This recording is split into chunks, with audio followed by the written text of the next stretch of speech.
और अभी कुछ देर पहले मैं आपको जेएमएम की प्रेस कॉन्फ्रेंस दिखाई थी, जिसमें कई संगीन आरोप जेएमएम की ओर से लगाया गया था। जेएमएम नेता सुप्रियो भट्टाचार्य ने कहा कि बीजेपी को आदिवासी मुख्यमंत्री राह से नहीं आ रहा, वो पचा नहीं पा रही कि कैसे आदिवासी एक मुख्यमंत्री बन सकता है। तो इसी को लेकर बीजेपी की प्रतिक्रिया भी हम जानने की कोशिश कर रहे हैं और बीजेपी से प्रतुल शाहदेव हमारे साथ जुड़ेंगे और उन्हीं से जानते हैं कि चीजें आखिर किस तरीके से हो रही है, क्या कनेक्शन का तमाम चीजें। प्रतुल जी, स्वागत है आपका न्यूजीलैंड भारत में।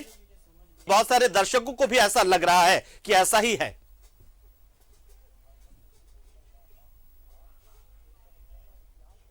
झारखंड मुक्ति मोर्चा का आप इतिहास देखें तो इनका पुराना इतिहास है आंदोलन को बेचने का।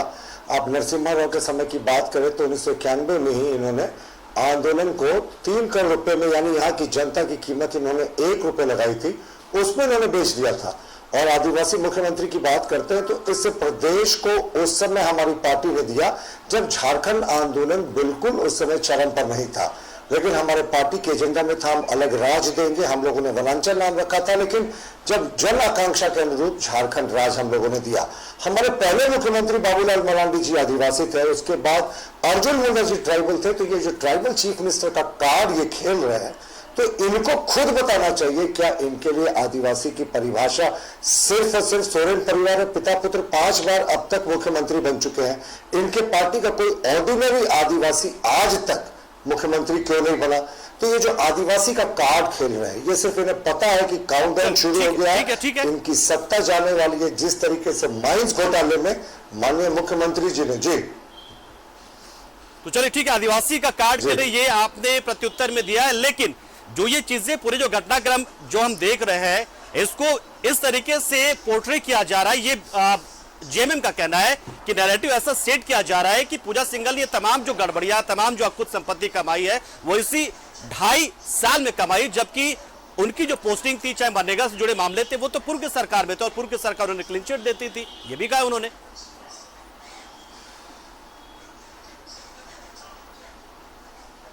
देखिए सर, पूजा सिंघल जी का प्रकरण होता तो एक बात होती, ये तो एक छोटा सा इनका लास्ट चैप्टर है। आप इनके पूरे इतिहास की बात करें तो जिस समय से सरकार आई है, किसने क्या किया? माननीय मुख्यमंत्री जी ने माइनिंग मंत्री रहते हुए खुद माइनिंग लीज लिया। जो हमारे स्वास्थ्य मंत्री थे, उन्होंने कोरोना वॉरियर्स के स्वास्थ्य प्रोत्साहन राशि को खुद डकारने का प्रयास किया। मंत्री मिथिलेश ठाकुर जी मंत्री रहते हुए भी ठेका पट्टा करते हैं। बसंत सोरेन जी विधायक रहते हुए भी ग्रैंड माइनिंग कंपनी में एक डायरेक्टर के रूप में कार्यरत रहते हैं।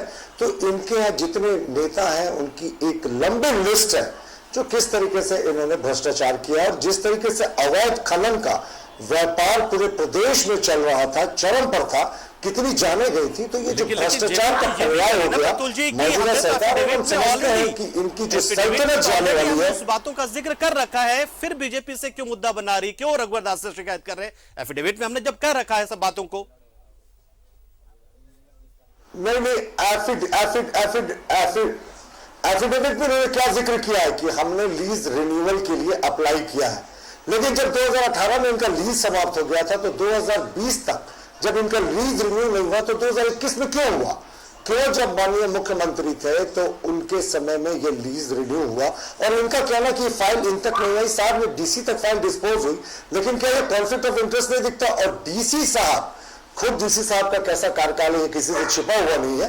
अपने आकाओं को खुश करने के लिए इनके माइंस का रिन्यूअल कर दिया और उसके अतिरिक्त माननीय मुख्यमंत्री जी ने 2021 के सितंबर में तो पत्र लिखकर स्टेट एनवायरमेंटल असेसमेंट कमेटी से परमिशन मांगा माइनिंग का। तो वो ये नहीं कह सकते कि उन्हें इस चीज की जानकारी नहीं थी। और ये क्या लॉजिक है साहब कि जैसे ही हमें पता चला हमने सरेंडर कर दिया। मतलब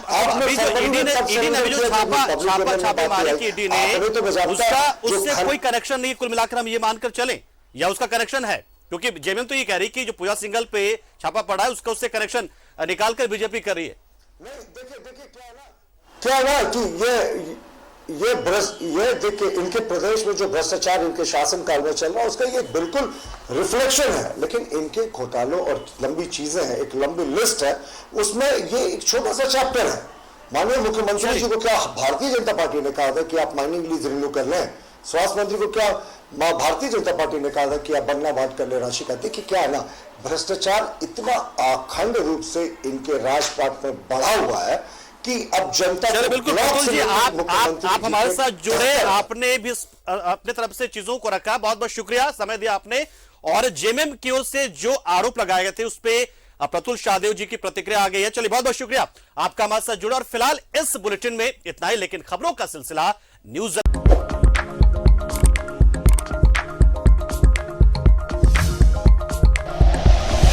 like and share videos, subscribe करें हमारा चैनल और प्रेस करें बेल आइकॉन। न्यूज़ 11 भारत, सच है तो दिखेगा।